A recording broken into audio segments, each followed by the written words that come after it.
Okay, Commissioner Paul Rouleau will make a brief statement. He will not take questions at the end of his statement.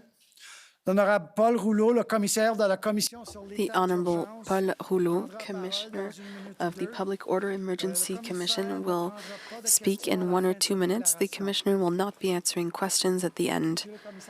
Monsieur le commissaire. Mr. Commissioner.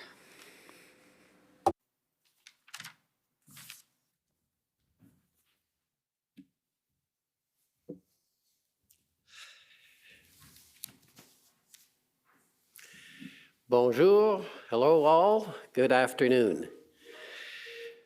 Today I am very pleased to announce that the report of the Public Order Commission, Public Order Emergency Commission, has been submitted to Parliament.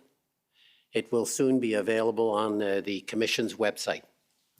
I would like to firstly acknowledge that I am making this statement from the traditional territory of the Algonquin Anishinaabe people at the National Archives of Canada, just steps away from where many of the events that led to this inquiry took place. La Commission sur l'état d'urgence The Public Order Emergency Commission was established on April 25, 2022, as a result of the Government of Canada's decision to invoke the Emergencies Act in response to protests in Ottawa and elsewhere in Canada in January and February of 2022. The Commission was directed to examine and report on the circumstances that led to the declaration of a public order emergency and the measures taken by the government for dealing with the emergency. The Commission was also tasked with examining, to the extent relevant to the circumstances of the declaration of emergency and the measures taken, the following questions: the evolution and goals of the convoy and blockades, their leadership, organization, and participants, the impact of domestic and foreign funding, including crowdsourcing platforms, the impact, role, and sources of misinformation and disinformation, including the use of social media, the impact of the blockades, including their economic impact, and the efforts of police and other responders prior to and after the declaration. This was a monumental task for the Commission, particularly in light of the fact that this report had to be completed in less than 300 days, thanks to the hard work and dedication of too many people to name. I'm proud to say that we have carried out the important task assigned to us by Parliament. We've produced a thorough and comprehensive report, and we have met the deadline set by the statute. Dedication of too many people to name, I'm proud to say that we have carried out the important task assigned to us by Parliament, produced a thorough and comprehensive report, and met the deadline set by statute. On previous occasions, I've said that this Commission's task is first and foremost to be a tool of accountability and to foster public confidence. The invocation of the Emergencies Act was a significant event. Members of the public have a right to know what the government did and why they did it. The Commission has already contributed to the public's right to know through its public hearings. For over 30 days in October, November, and December 2022, the Commission heard from 76 witnesses and 50 experts. Many senior government officials were examined, both by Commission counsel and by counsel for the 22 parties to whom the Commission granted standing to participate in the hearings.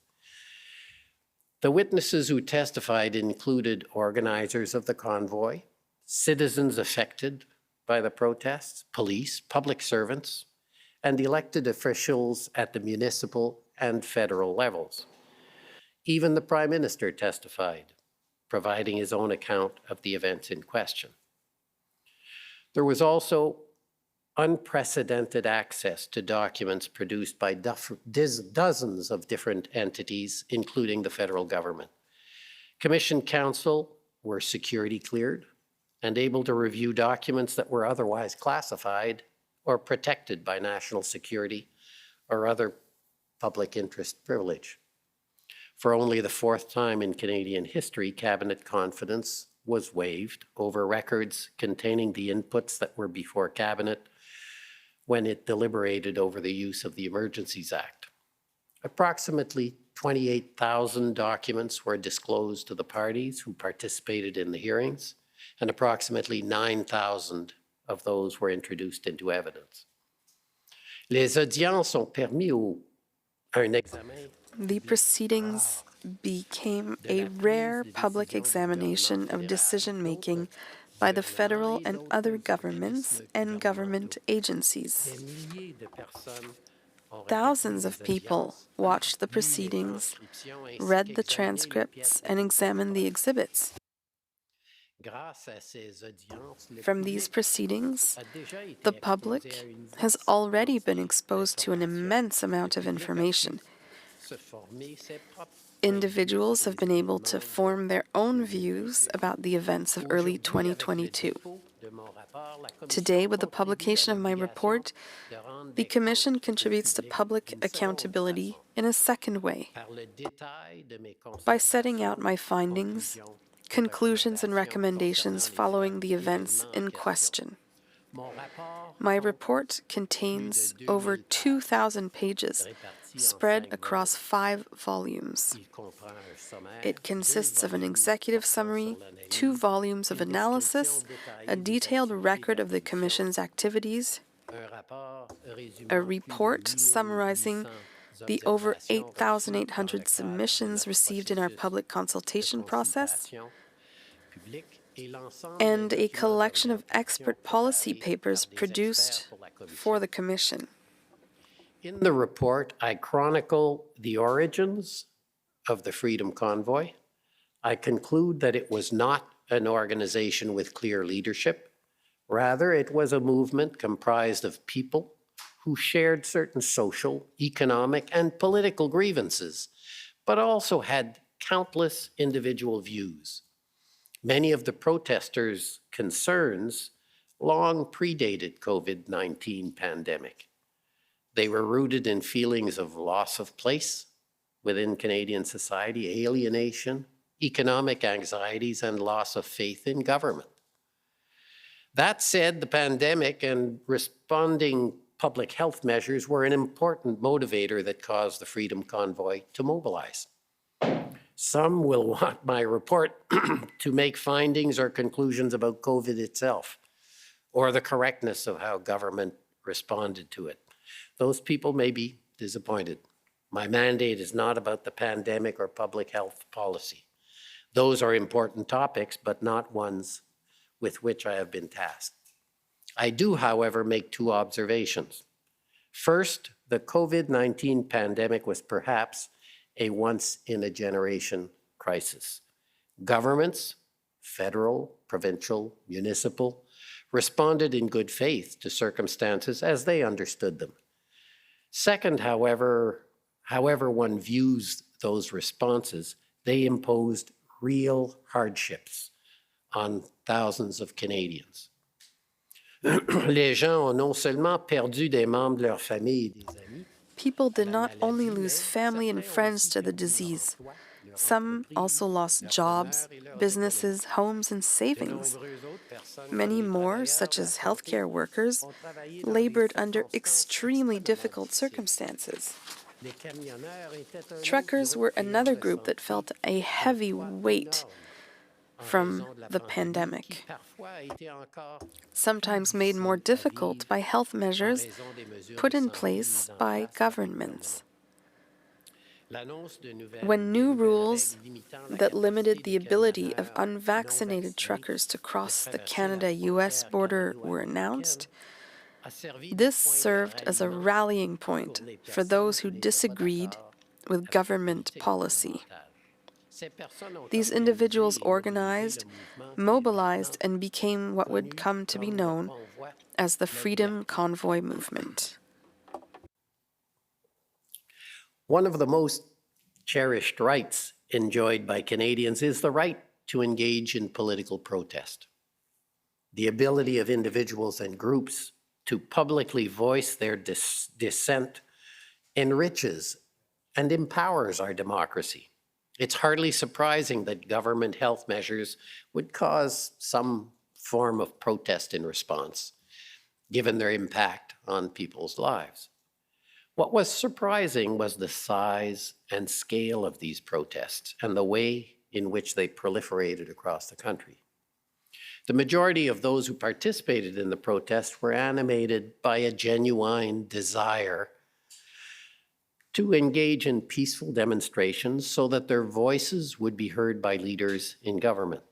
They wished to exercise their fundamental right to express their political views, and they had a right to do so. However, like any large group, there were a diversity of views and intentions among the participants of the Freedom Convoy. Amongst the many who intended to protest peacefully were others who had more sinister goals or who were willing to engage in dangerous conduct to achieve their desired ends. For reasons that I discuss in my report, what began as a massive protest evolved into something entirely unprecedented, an occupation of the core of the nation's capital. En janvier et en février 2022, the events of January and February 2022 were not limited to Ottawa. As I describe in my report, protests were occurring across the country in places such as Coutts, Alberta, Emerson, Manitoba, and Windsor, Ontario. These protests were also diverse. They ranged from peaceful marches to blockades of critical infrastructure. The size and scope of these protests was truly unprecedented. Police and governments alike struggled to respond. Ultimately, the federal government's response was to declare a public order emergency. Is what role I should play in assessing Cabinet's decision to invoke the Emergencies Act? There's no precedent that helps to answer that question. Some parties have argued that I should not opine on the appropriateness of the decision and whether government met the statutory requirement to declare the public emergency order was not within my mandate. They note quite properly that determining the legality of the government's actions is the role of the courts of law. Others, however, have argued that pronouncing on the decision is the raison d'être, the very reason for this commission. In my view, the role and focus of a commission of inquiry into the use of the Emergencies Act will depend, to a certain extent, on the context in which the Act is invoked. In some instances, it may be beyond doubt that the conditions for invoking the Act were met. But there may be other questions that require careful review. In the present situation, however, I'm faced with a statute that has never been used or judicially interpreted. Serious questions have been raised as to whether the legal threshold to use the Act have been met. My assessment of the circumstances surrounding the invocation of the Act, therefore, inevitably involved a consideration of the Act's requirements. While nothing in my report is in any sense binding on the courts that may hear legal challenges to the use of the Act, I have decided to set out my own views on the invocation of the Act and the measures taken under it. After careful reflection, I have concluded that the very high threshold required for the invocation of the Act was met. In particular, for reasons that I discuss in detail in the report, I have concluded that when the decision was made to invoke the Act on February 14th, 2022, Cabinet had reasonable grounds to believe that there existed a national emergency arising from threats to the security of Canada that necessitated the taking of special temporary measures. I do not come to this conclusion easily, as I do not consider the factual basis for it to be overwhelming. Reasonable and informed people could reach a different conclusion than the one I have arrived at. Après mûre réflexion, je suis arrivé à la conclusion. After careful reflection, I have concluded that the very high threshold required for the invocation of the Act was met. In particular, for reasons that I discuss in detail in the report, I've concluded that when the decision was made to invoke the Act on February 14, 2022, Cabinet had reasonable grounds to believe that there existed a national emergency arising from threats to the security of Canada that necessitated the taking of special temporary measures. I do not come to this conclusion easily, as I do not consider the factual basis for it to be overwhelming. Reasonable and informed people could reach a different conclusion than the one I've arrived at. I also reached this conclusion reluctantly. The state should generally be able to respond to circumstances of urgency without the use of emergency powers. It is only in truly rare instances, when the state reasonably believes that it cannot otherwise fulfill its fundamental obligation to ensure the safety and security of people and property, that resort to emergency measures will be appropriate. In other words, the Emergencies Act is not a tool of convenience, but rather it is a tool of last resort.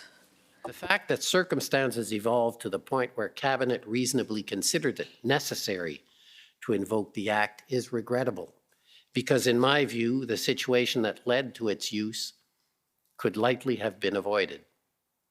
As I have explained in my report, the response to the Freedom Convoy included a series of policing failures, though I have also identified sound practices employed by some police services in their response to relevant events. Some of the missteps may have been small, but others were significant. Taken together, they contributed to a situation that spun out of control. The failures were not only in policing.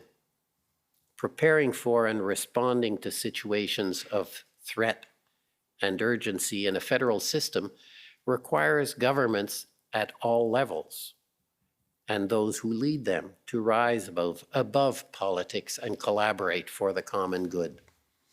In January and February 2022, this did not always happen.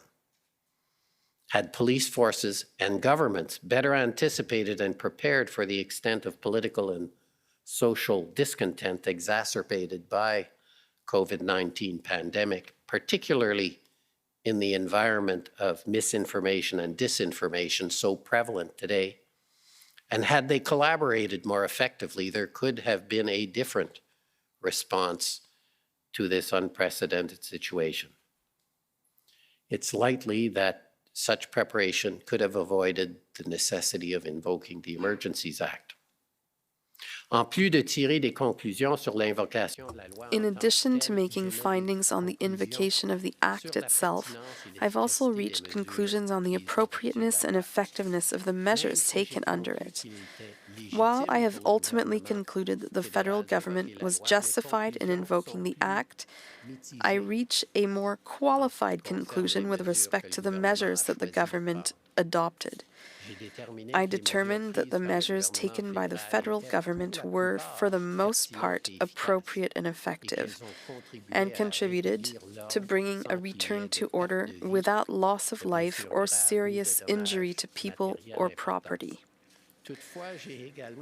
I also found, however, that in a number of respects, these measures were deficient.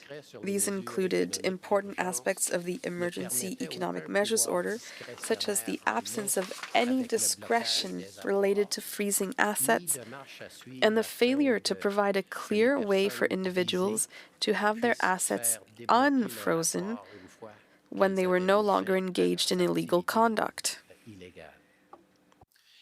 I determined that the measures taken by the federal government were, for the most part, appropriate and effective and contributed to bringing a return to order without loss of life or serious injury to people or property. I also found, however, that in a number of respects, these measures were deficient. These included important aspects of the Emergency Economic Measures Order, such as the absence of any discretion related to the freezing of accounts or assets, and the failure to provide a clear way for individuals to have their assets unfrozen once they were no longer engaged in illegal conduct. I also discuss aspects of the emergency measures regulations that caused me concern, including the vagueness of its provisions related to securing of places and its potential impact on freedom of the press. Drawing on lessons learned through this inquiry, my report concludes with a set of 56 recommendations. My recommendations relate to 6 broad areas: policing, federal intelligence collection and coordination, critical trade corridors and infrastructure, reforms to the Emergencies Act, other areas for further study, and follow-up and accountability following the release of my report. Lessons learned through this inquiry, my report concludes with a set of 56 recommendations. My recommendations relate to 6 broad areas: policing, federal intelligence collection and coordination, critical trade corridors and infrastructure, reforms to the Emergencies Act, other areas for further study, and follow-up and accountability following the release of my report. I hope that these recommendations will go some way to addressing the various issues and deficiencies of a systemic nature that I identify in my report. Before ending these remarks, I would like to make a few comments about the Emergencies Act itself. I have already commented that it is regrettable that the situation across Canada deteriorated to the point where Cabinet reasonably believed that the use of the Act was necessary. We can all hope that such an exceptional confluence of events and circumstances does not occur again. However, even if it does, and if once again the very high threshold for declaring an emergency is met, members of the public should recognize that the Act contains significant safeguards. Although the Emergencies Act is often referred to as a replacement for the War Measures Act, it is in fact a very different statute. The Emergencies Act was designed to respond to a much broader range of emergencies. It was also intentionally designed to provide extensive checks, balances, and limits to guard against abuse. Il existe en effet des restrictions notables quant au type. There are significant limits on the kinds of measures that the government can take during an emergency. The law permits legal challenges to use of the Act, and the measures adopted under it must remain compliant with the Canadian Charter of Rights and Freedoms. Parliament is given extensive powers of review and control over the executive's use of the Act. Although Cabinet can unilaterally declare an emergency, Parliament can revoke the declaration at any time. And of course, a commission such as this one is mandatory, provided that future commissions are, like this one was, created pursuant to the Inquiries Act and given access to the necessary documents and information. They will ensure that the government's conduct will be subject to meaningful, independent scrutiny. It is notable that the protections that the Emergencies Act contains far exceed those of any provincial or territorial emergencies statutes in Canada, and even in other countries across the world. While I have made recommendations for various reforms to bring the Emergencies Act into the 21st century to ensure the effectiveness of future inquiries and to strengthen government accountability, I am also convinced that there is much in the Act that is commendable. The Parliament that passed the Emergencies Act in 1988 went to great lengths to ensure that its use would be subject to robust accountability and public scrutiny. I hope that this inquiry and my report have contributed to achieving this. The Parliament that passed the Emergencies Act in 1988 went to great lengths to ensure that its use would be subject to robust accountability and public scrutiny. I hope that this inquiry and my report have contributed to achieving this. Merci beaucoup. Thank you.